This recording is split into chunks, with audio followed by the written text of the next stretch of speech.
Soc l'Antoni de Fes, l'autor del llibre Els arbres de Berkeley, el problema del món extern en l'empirisme clàssic, i voldria fer-vos 5 cèntims sobre el seu contingut. És un llibre que tracta, com el diu el títol, sobre un problema filosòfic clàssic, que és el problema de l'existència i la naturalesa del món extern a la ment. I el llibre analitza aquest problema des de les solucions que van oferir els autors de l'empirisme britànics dels segles XVII-XVIII, com són Hobbes, Locke, Berkeley i Hume.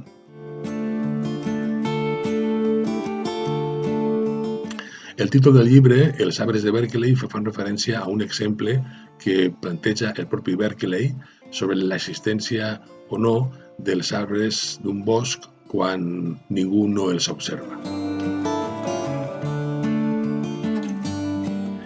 Em sembla que és un llibre que és útil tant per a fer docència universitària com per als alumnes de la universitat.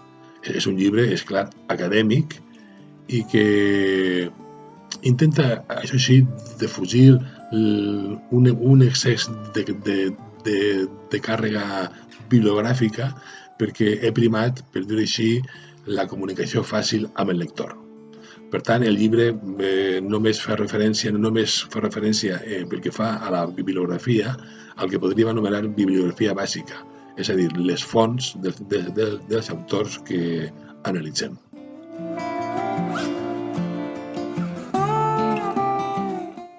El problema del món extern en l'empirisme clàssic és el problema que ja va plantejar Descartes i mirem d'esbrinar quines van ser les solucions que van proposar uns autors que tradicionalment es consideren que estan en el bàndol contrari de Descartes, l'empirisme, però que no obstant són autors que filosofen a l'interior del paradigma que el propi Descartes va generar.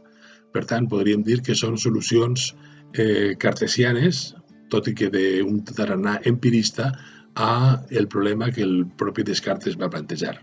Ja sabem, o ja ho sabeu, o és conegut, que l'empirisme és una filosofia que, malgrat ser no racionalista, així és com ens la presenten els llibres de text, no obstant, és una filosofia de tarannà cartesià.